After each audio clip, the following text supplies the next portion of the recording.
Traci Schmidt, and I am here with my colleagues Cynthia Summer and Traci Regis, and we are really excited to talk to a group of parents here about the project that we've been working on for the last couple of years called Navigate Autism. We want to give you just a brief history of what the project has entailed. I didn't personally know a lot about autism when I started working at the School of Education, but knew that it was a really important special education is really important to the School of Education, and since autism is growing so rapidly, this was an area that we wanted to see what we could do to help support the ecosystem. And so as I started to learn a little bit about autism, I started peeling back the layer, the onion of who's involved. We've got teachers and pediatricians and service providers and now health insurance companies, and so I thought I had it all mapped out, and as it turns out, I didn't. That was only part of it. Then there was, a bunch of other people that are involved, and I kept thinking, all right, so we have all of these things out there that are sort of helping the ecosystem. Who helps the parents? And we just kept going back to that question, who helps the parents? And so when they're navigating through this system of care, who's educating them on how to make the right decisions for their child, knowing that each situation is unique and each family is unique, and some families have lots of children, some families have a couple of children with autism, and so how does the family dynamic work in all of that? So through that, we interviewed about 200 different families, 15 or so service providers, payers, school districts, different associations, regional centers, you name it. We talked to everybody to try to understand what was going on out there and what we could potentially do to help families on this journey. So, very excited to tell you that our specific mission for Navigate Autism, this website that we've developed, is our desire to support the system of care by simplifying the coordination and management of autism information, treatment, and services. And we want to do this through a website that personalizes content to your specific needs.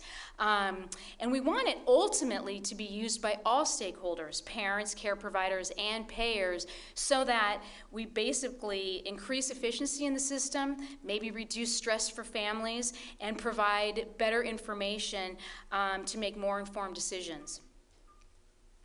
I described the problem a little bit that I was alluding to earlier, but this is basic. If this looks confusing, then the slide came across perfectly, because this is kind of how the system of care really is. You have the child at the center, and the parents really trying to manage through all the different service providers and payers, trying to make the right decisions for the child, and there are competing interests. We have some resources that are maybe wanting to mitigate fiscal exposure, that none of the groups are literally required to work together. Oftentimes places work in silos, and as a result of that, the system is chaotic and there's a ton of confusion. So Navigate Autism, we basically view ourselves in the middle there as a cog among the different wheels that are part of the system of care. And we see our ability to bring together, we don't want to reinvent the wheel. There's lots of wonderful resources out there. We want to make sure you get the right ones for your situation, which may be very different from somebody that lives down the street from you in a similar situation. So we view that Navigate Autism will work with the parents in trying to identify proper resources and information that can then better help their child. So our homepage looks like this. Our prototype is basically, we're in prototype right now, and we are basically have developed a site that is essentially geared for newly diagnosed families initially, because they're just starting their journey. And we think that if we can help set the stage for them early on, as the site grows, we can help families through different transitions in life. So this is our homepage, and you'll see basically what we're trying to do is connect you with autism resources personalized to your family's needs. We focus on understanding, which is critical when you're starting out, navigating the system of care, as well as organizing all the different things, all the paperwork, all the different service providers and teachers that you'll be interacting with in different associations. So that's basically what our homepage looks like, but what I want to show you right now is a quick video that's just a brief overview of the site. Hello, I'm Laura Shoemaker. I write an autism blog, and I also advocate for families affected by autism. I'll never forget the first time the word autism was used to describe my son Matthew. I wanted to learn about what this diagnosis meant, but I had no idea how to get started. Now parents tell me they are overwhelmed with too much information on the web. They wonder who they can trust and which resources are best for their child. That's why I love Navigate Autism. Their website provides helpful tools and personalized information that helps parents and families from the start. Once you visit Navigate Autism's homepage, you'll know you're in good hands. The website provides you with a basic understanding of autism, gives you an overview of the system of care, which treatment when and who pays for it, and tools to help you organize your life and keep everything straight from the start. Let's get started. It takes just a few moments to set up an account. Your zip code will help Navigate Autism find resources near you. The dashboard is your personal hub for information, tools, and access to personalized resources, in-depth information about autism spectrum disorders, and will provide you with organizational and support tools, also customized just for you. Your answers to a brief survey will be used to give you resources that are tailored not just for your child with autism, but for your whole family. After you've completed the survey, go back to the Family tab and you will find customized information and resources based on your answers. You can also link back to your family profile at any time to update your answers as your life changes. My favorite feature of the Navigate Autism website, the digital binder. If you've ever even filled out just one form about your child with autism, you will see what I mean. The binder provides a single hub for you to manage the files and documents associated with your child's diagnosis, and enables you to leave the paperwork at home and access your files anyplace, anytime, on your laptop, tablet, or smartphone. You can also create a portfolio to showcase each child with photos, videos, frequently used forms and templates, and personal records that you can access and share on the go. Start a journal to track your thoughts and to record your child's progress over time. Navigate Autism also offers online support groups connecting you with families like yours in your area. You can also connect with other parents with My Activity, just as you would on Facebook. Navigate Autism wants to make sure you find the resources that you need. If you have any questions, shoot them an email. Navigate Autism, connecting you with autism resources personalized to your family's needs. Just real quickly, I know my time's almost up, but again, we're just in our prototype right now. We'd love to talk with you about the possibility of linking into our website. We finished a beta testing and with about 20 different parents, so we still have some development work to do and some kinks to work out, but we're hoping that we can make this go live for more wide public use in the next few months. We want you to stay in touch with us, so our website is navigate-autism.com, or you can follow us on Twitter at NavigateASD. And as soon as if you do stay in touch with us, as soon as we go live, we'll shoot you an email and let you know that the site's up and running, and we would love for you to log in, start using it, and tell us what you think. So when I first came here, we had the great curiosity of finding out how to help families to understand about applications, iPad, tablet, AT, AAC, and too many acronyms I couldn't even understand myself. But now we really want to give like a little bit of light, and we need some little empirical research on how we can use iPad for promoting interaction and for promoting cooperative game. I really would like to clarify something that in my work with the families, like when we talk about AAC devices, we are not talking about iPads, okay? So for an iPad to become an AAC device or alternative augmentative device, we need to install the appropriate application. So not all the iPads or tablets can become an augmentative device. So we need to understand, like, we have different applications either for Android or iPad, iOS system, And if we know how to install them and how to use them properly, then we are having an augmentative device. Otherwise, we are just using the iPad for interaction, games, communication, okay? So finding information with our families, we found out like many of the families were using the iPad just as a cool toy that it is. Sometimes we were managing behavior. Sometimes we were using the iPad as a reward or just as a respite for the families. And that's really fair. And that's really okay if we want to use the iPad for that purpose. But we were wondering, how would it work if we add some learning strategies? How would it work if we teach the families the appropriate applications to install and how to use them properly for communication and interaction, so the children is not anymore playing by himself or herself, but we are sharing a little bit the experience.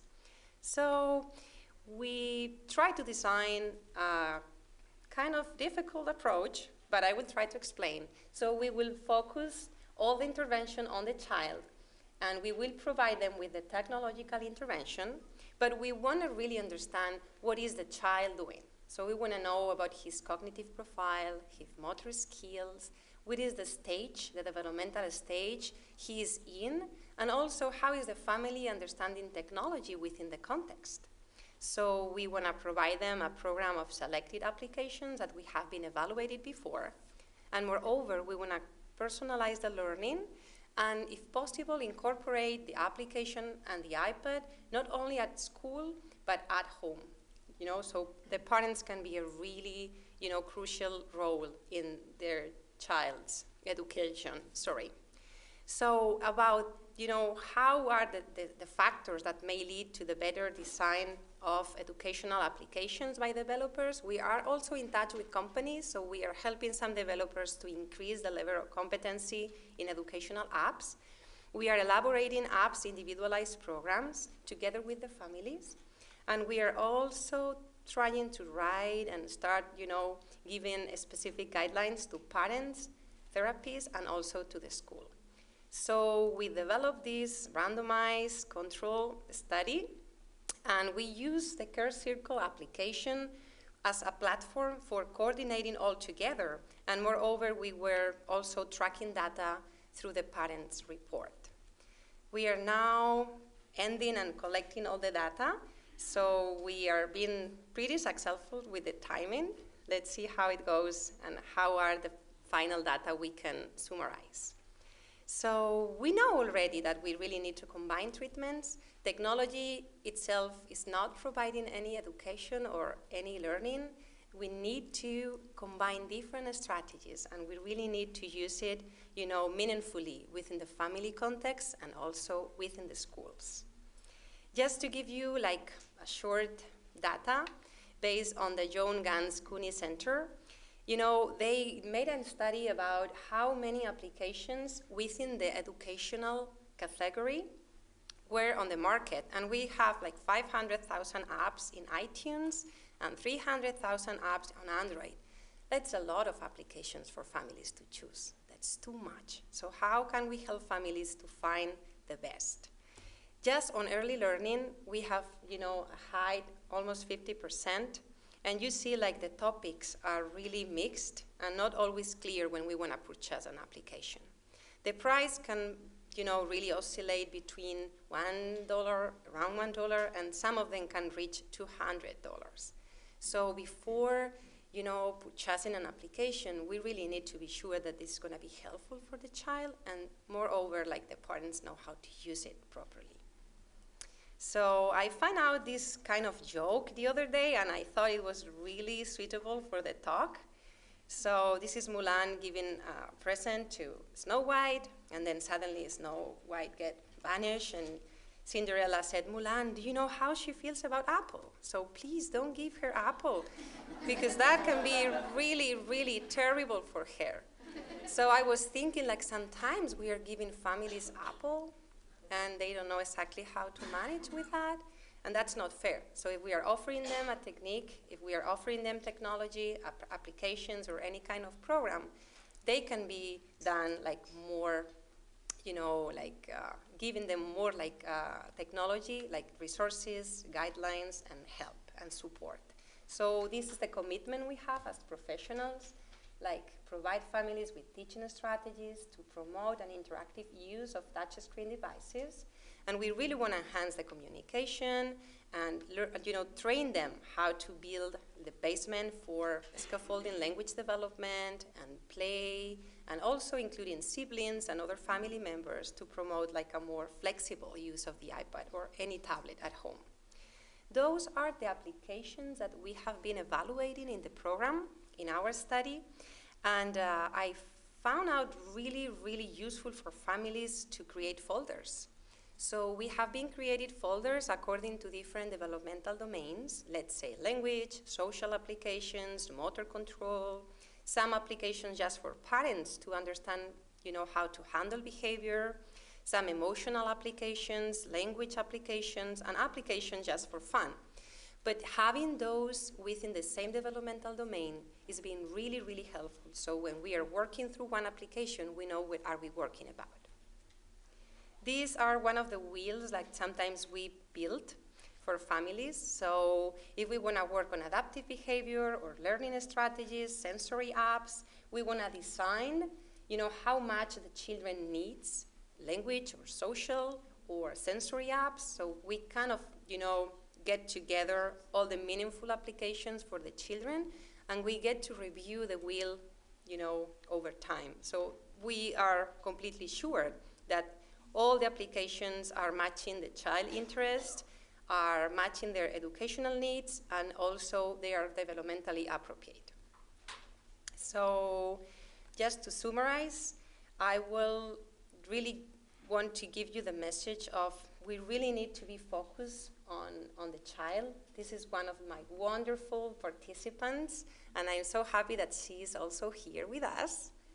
And Samantha, one of the research assistants, so you can see them working, sharing the iPad, sharing the screen, and also using any other ordinary materials like paper and pens and markers, so we can build communication and dialogue through the iPad. So we need to understand like the very best program of applications, the tools we need, the teaching strategies, and the device, the more appropriate device for the child to configure and to create the best teaching environment.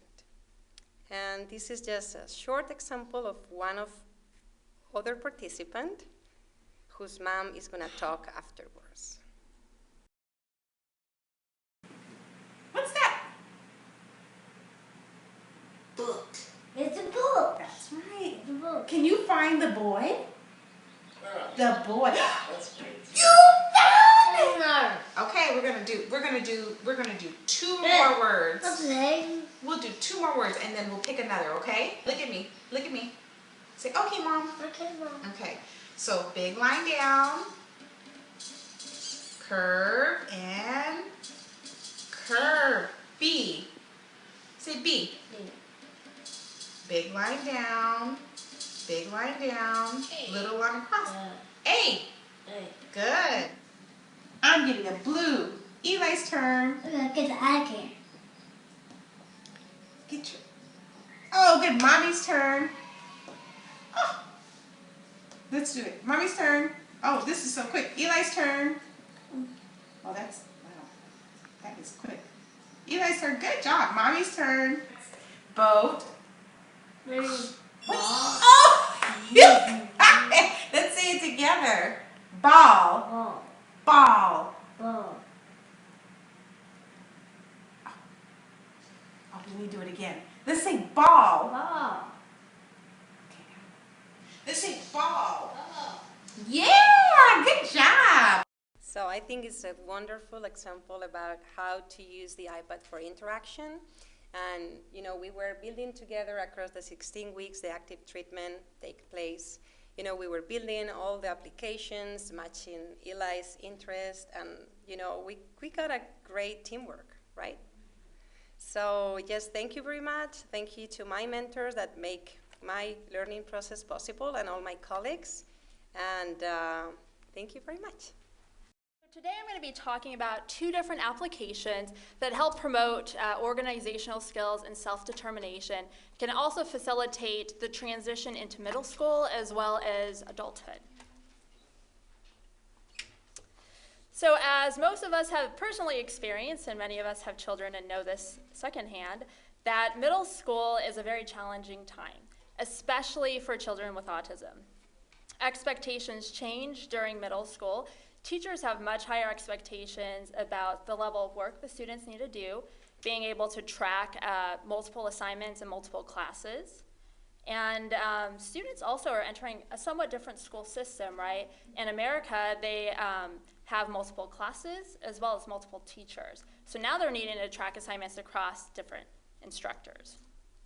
So students with autism may have difficulty tracking all of their class assignments, and even if they're able to complete their assignments, they often forget to submit them on time, and this is a major issue. So I first want to talk about e-planner apps, and these can help facilitate that process of learning how to really organize all of this schoolwork they're getting and having to deal with multiple instructors. There are many different types of e-planners. In general, though, they allow students to track when they have class and when assignments are due. It can help them prioritize their assignments. And I think very importantly, you can set reminders for when to turn in assignments. So before they go to class, the reminder goes off and tells them, remember, submit homework number 7. So I'm going to focus on iStudies Pro. This is an e-planner app.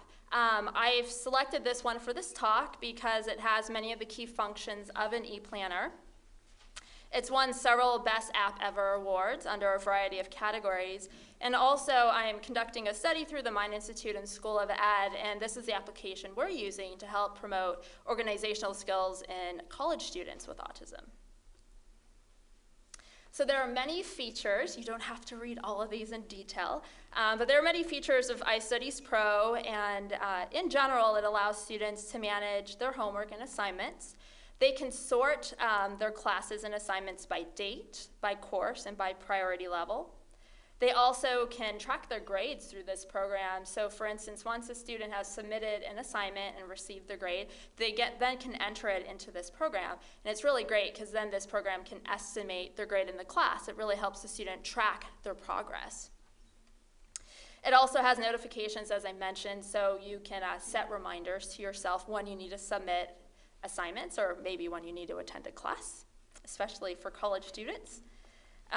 There is an interactive calendar, and this is very similar to like an iCalendar or Google Calendar, what we've seen.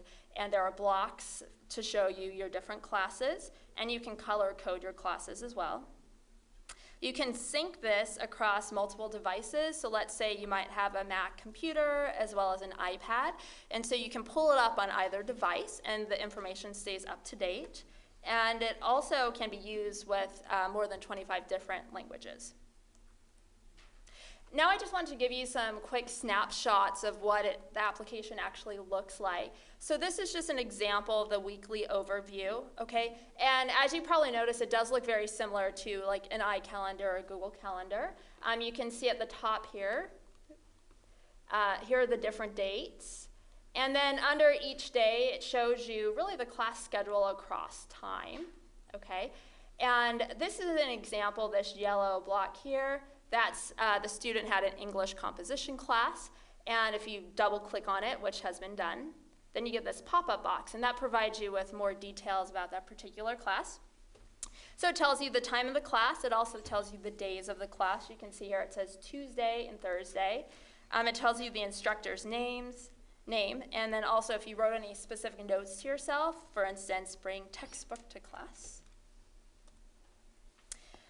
So now this is a different view. This is the daily overview, and you can see on the left panel it says today. So this is telling you all of the classes that the student has for that particular day. I'm not sure how visible it is to you guys, but there it says past, and then the green one says now, and then the blue one says next. And basically it's just kind of giving you a timeline where you are in the day. So past, that class is already passed. Now is the class you're currently in, which is multivariable calculus, and then next is the English composition and film studies class. On the right side are assignments, and for the assignments, you can see here there are some interesting functions. One, you can organize it by priority if you want to. It probably is hard to see, but that little circle right there has 2 exclamation points in it, and that means the student set it as a high priority assignment. So 2 exclamation point means really important, don't forget to submit this. So that's the finished final essay draft. Then below that, Lab 8 is not very important. It does not have any exclamation points next to it. And then the one beneath that is turn in problem set number 12. You can see there's the green circle with the check mark, and that means the student has already finished the assignment and submitted it. There are many different settings and functions to this. This just kind of gives you a brief overview for anyone who uses iPad technology or Mac, iOS operating systems. This probably looks very familiar to you. So there's the general category where you can change general features, you can change calendar options, how you want the today to display, app icons, grades. So here, what's the A+ grades, that's been selected, and then it gives you all the options that you can change related to grades. Okay. So that's just a brief overview of ePlanner apps, and now we're going to move on to another application. It's called a self-determination application, and this really helps facilitate the transition to adulthood. And this transition is a very challenging period in an individual with autism's life because there are significant changes in their supports and structure. They don't any longer have that high school structure that was present, and oftentimes they lose services too. They might age out of disability services. It's a very difficult time. In addition to that, now expectations have increased. So there are higher expectations for autonomy, for gainful employment, higher education, and being involved in the community. In addition, individuals with autism tend to have challenges with transitioning. So they have difficulty with transition and social communication, which really are core aspects of autism. And then they also are at risk for comorbid mood disorders, so anxiety and depression. So it really can make this transition to adulthood a very challenging time in their life. For this reason, researchers over the last couple of decades have really started focusing on this concept of self-determination and how developing self-determination skills can facilitate this transition to adulthood. So you might wonder, what is self-determination? And this really is a set of skills, knowledge, and beliefs that help students engage in goal-directed, autonomous, and self-regulated behavior. That might sound a little bit abstract. So then I like to also talk about the 7 component skills of self-determination. These involve choice-making, decision-making, goal-setting, problem-solving, self-advocacy or leadership, self-awareness or self-knowledge, and self-management or self-regulation. So as you can see here, these are really key life skills to develop. And there have been some interventions developed for self-determination, and they have been found to be effective for students with disabilities. There haven't really been many studies specifically on autism. They've usually been more on students with intellectual disabilities, learning disabilities, ADHD. Which I should say, we're going to try to do one of the first studies here on it in autism. So I want to now discuss the application for self-determination. It's called It's My Future app. It was designed to support adults with developmental disabilities to become more self-determined and also to be able to participate in their annual planning meetings. The app was developed by AbleLink Technologies and the Kansas University Center on Developmental Disabilities, and the Kansas Center is one of the prime spots in the world that is doing this research on self-determination. And so this application really is stemming from the research that's been done over the last couple of decades. I just wanted to give you a screenshot of what the main screen of the application looks like. You can see it says, It's My Future. And each one of those circles represents a separate video module. So the students can go through these self-paced videos, and it really enables them to learn about these different self-determination concepts. So you can see here that's decision-making. They can also learn about goal setting, community living, employment, fun and leisure, communicating with my team, so students who might have a transition planning team, and then also how to lead those teams is the last module. And I just wanted to briefly discuss the decision-making module here. So again, each one of these video modules, they're about 10 minutes, give or take a couple of minutes long. They're pretty short, and the student is welcome to watch them as many times as they want. It's also a free download, which is great. But if a student were to look at the decision-making module, this is one of the screenshots from it. And basically, as part of this module, it talks about a mnemonic device to teach students about decision-making. And the mnemonic device is called DO IT, okay? And this actually stems out of research that has come out of Kansas over the last couple of decades. But the D stands for define your problem. So the students are really learning the different stages of decision-making. And O is to outline their options. I is to identify the outcomes. T is to take action, so really make a decision now. And then exclamation point to get excited about the decision you made. So that is the self-determination application, and again, it is a free download, so for anyone who might be interested, you could go download it today just to look at it. I also brought my iPad. If you're interested, you can look at it afterwards. I'll stay up here for a while. And all the applications that I've discussed, I have URLs for each one of them. They are on a printed handout, and the handout is outside, I think, on a couple of those tables, so feel free to grab one before you leave. My name is Elizabeth Morgan, and I was the also very enthusiastic parent in the video.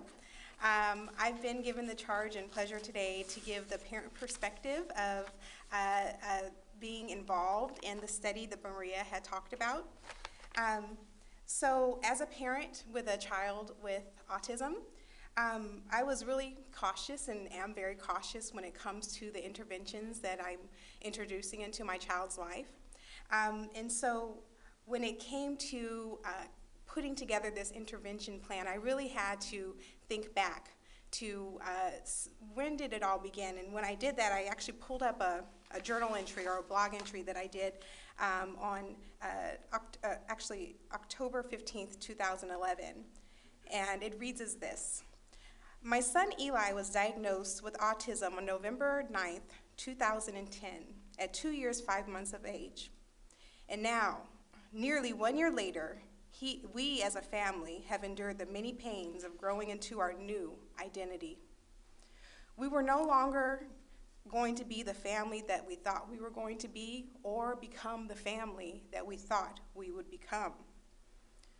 We could also no longer actually believe that life would be good and easy as we were facing the fact that we had to fight our way through this journey.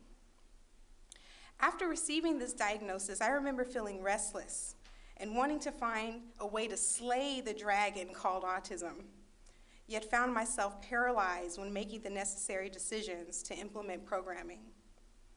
I think it was because of the plethora of treatment options and expert opinions that I came across.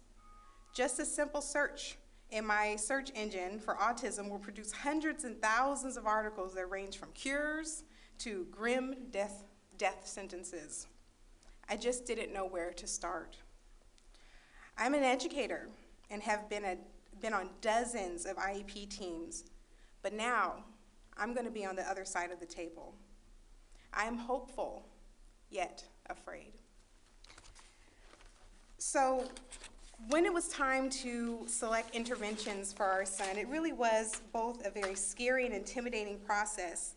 And trying to find an effective treatment plan, I really pulled upon my experience of being an educator. I knew I needed to pull upon his strengths and look at his interests to be able to help compensate in the areas that he had challenges. So what my husband and I did early on is we put together a vision statement. I'm just going to read to you, and this is something that we revisit from time to time. But this was something that we knew that we needed to do when it came to really organizing and coming up with our thoughts about how would we go about the task of having intervention for our son. So just a brief excerpt states this, and we read this to all of our IEP teams. This is how we begin our IEPs. Eli is an intelligent, funny, and inquisitive child. He loves to play with cars, sing, and play musical instruments. But most of all, he loves to antagonize his big sister. We want Eli to function as a typical child. able to deal with it independently with novel situations, be flexible with his routines, interact and communicate appropriately with peers, and have a few close friends that he sees regularly outside of school. Our goal for him is to use his charismatic personality and spirit to develop leadership skills and become a strong contributor to his community. Our hopes and expectations for Eli are high, yet practical. And as a team, we hope to come up with the programming in order to be able to meet his needs in an appropriate fashion. So when I learned about the opportunity to take part in the iPad intervention, I was very excited. I was, like I said, very cautious at first about even introducing the iPad into Eli's life because I really didn't want it to be something that he would perseverate on, or to be something that it would end up becoming another thing that I'd have to unlearn some behavior regarding. So I and him, I really knew that I would need some training in order to be empowered to be able to introduce such a tool. So when I heard about the study and was able to take part in it, I was simply overjoyed. And as we went through the study, you could see from the video that not only did Eli grow, but I grew as a parent and as a facilitator in his educational process. He continued to truly wow me every week that we were in the study. And it was very special to me when he would come up to me and wake me up in the morning and say, Mom, Eli, Mommy, iPad time. Eli, Mommy, iPad time. That was something that I look forward to every morning. I really grew in admiration as I witnessed him growing in such executive functioning skills as response inhibition. His working memory was growing, and his flexibility. So the very things that we were hoping to see in him, we were seeing happen in front of our very eyes. And I really felt empowered as a parent to be able to use this tool. And in fact, it's one of, as a matter of fact, we're going to be implementing it in his school routine and already use it in other therapy routines to really help get him more excited and be a part of the learning process. But in closing, Eli really loves his iPad so much that we see this particular picture. The story behind it is this. He's now in kindergarten. He is fully included in a general ed kindergarten class. And this was his career day. And the question was asked, Eli, what do you want to be when you grow up? And he said, well, I want to make video games. So this is him. I was able to figure out a way to make a badge protector, and he is Eli Morgan, video game programmer. So I thank you for your time.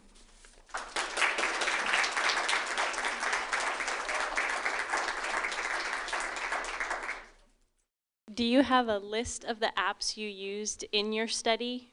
Like one for learning, one for social, one for motor functions? Yeah, we have it. Actually, there are a couple of guides outside as well. So you can either grab up, one of the guides. I don't know if they're all of them, but I guess like I was talking to Terry before, and maybe we can, upload all of them in the website. So yeah, there will be a really great bunch of application, and I'm working on the actualized list right now, so we will be providing that. But outside, you have already a lot of them.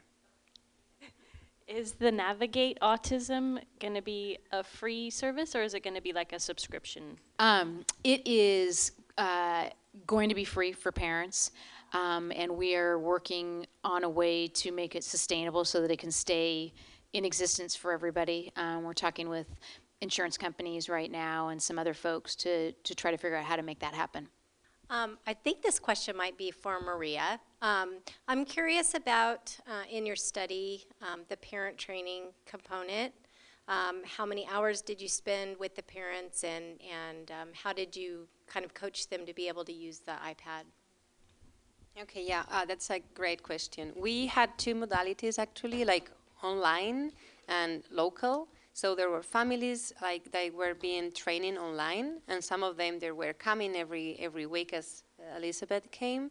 So we spent like 16 sessions across the 16 weeks. So at the very beginning, we were divided like from session 1 to 4 was like kind of an introductory training. So we were using the iPad, training them on the guided access, how to customize all the features in the iPad so they can manage different behaviors. And then we were also, some families, they knew a lot of things about Apple Store, how to install applications, how to delete applications, how to make folders, but some other they didn't. So we did a training of, simple movements around the iPad. And from lesson 5 to 10, we were implementing the core program of applications. So there were some applications that I was introducing at the very beginning based on the children levels. But then we were building together the program with the family regarding their needs and the child needs. And as Elizabeth was telling before, if some application eventually became repetitive, we also needed to manage that. Okay, so we were building different objectives across the sessions, and we were also using Care Circles application, that is a free application also for communicating and writing down some goals and learning techniques. And then at the end of the study, I was kind of just training a little bit families to be more independent on how to look for applications, the best website and blogs for, finding reviews, and that's how, in general, we did. Hi, again a question for you, Maria. What were your outcome measures for the study, and was it all subjective, or were you doing objective measures? So the outcome measures, what we were doing was like, we were assessing the children, baseline, follow-up number 1 and follow-up number 2. So there were some tests, specifically, we were trying to assess language. And if they were in the academic learning yet, we were assessing also literacy, writing and reading. If they were toddlers, we were just doing language. And then we have parents' report on, some, severity scores about autism and communicational scales. And then families were tracking every time that they were doing any session at home. Through Care Circles, you can, also introduce tracking.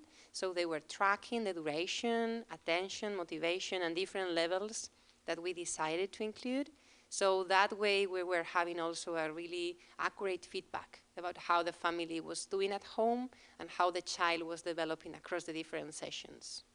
Hi, my name is Steve. I'm a psychiatry resident, and I do a lot of research in mobile health technology as well. And I think this is very fascinating.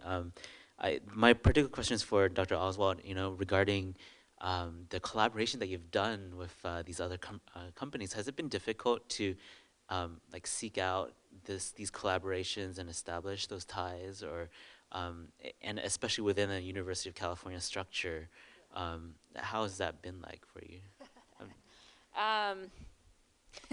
So the application iStudies Pro, it's used on Mac operating systems, iOS, and Mac actually came to us and wanted us to conduct a study. So that's how it initially began. And then they gave us the freedom to decide what we wanted to study. And they actually came to Student Affairs at UC Davis, who is linked in with the Disability Center on campus. And I'm connected with the Disability Center through another study. And when they heard that there might be funding for a project, they immediately kind of pulled me in on it. And then I was able to determine the direction of the project. And just based on prior research, I knew one of the main areas for students where they really need help right now, middle schoolers and high schoolers and college students, is really planning and organization. And that's why I decided to use the ePlanner. We were going between developing an app, which seemed beyond our ability level and our financial funding, or finding apps that already exist. That's how that got started. If you are interested in that question, though, I think Traci's had to interact a lot with technology, reaching out. So I think she would be a good person to talk to. So we've reached out to everybody in the technology world, and it's been very interesting. What we were really trying to avoid was recreating wonderful tools that already existed, and instead really be a clearinghouse for things that are out there. So in talking with companies that were autism focused specifically, lots of really great conversations about, boy, we may have a venue where we could showcase what you're offering, and then companies that weren't necessarily focused specifically on autism, but technology companies like a Cisco, who may have a very, actually they do have a large population of engineers who either have autism or have children who have autism. So Cisco is particularly interested in working with companies that want to support their employees. They actually were one of the first companies that offered an autism-specific benefit to their employees prior to health insurance being required to pay for it. So there's probably 10 technology companies, most of whom are in the Silicon Valley, and then one on the East Coast that I've been not able to uncover the exact name of yet, but we're working on it. But they're super open, particularly when we call and say, we're from the University of California, we want to help families, we're working on this project, is there, are you interested in talking with us? And we've probably had 10 or 15 different meetings with potential partners. We just need to finish getting our ducks in a row, but every time we've reached out, we've had a really positive response. Does that answer? Okay, yeah. I mean, and if you're interested in, specifics, we'd be happy to meet with you and share with you, some of the folks that we've talked to. Make introductions if you'd like. The UC Davis Mind Institute was created in 1998 with a promise to find cures for neurodevelopmental disorders. Every day, our physicians and researchers come closer to fulfilling that promise. Their groundbreaking research on autism, Fragile X syndrome, chromosome 22q11.2 deletion syndrome, ADHD, and other brain disorders are helping children achieve their fullest potential. Please visit our website to find out more about current studies, upcoming events, and how you can help make a difference.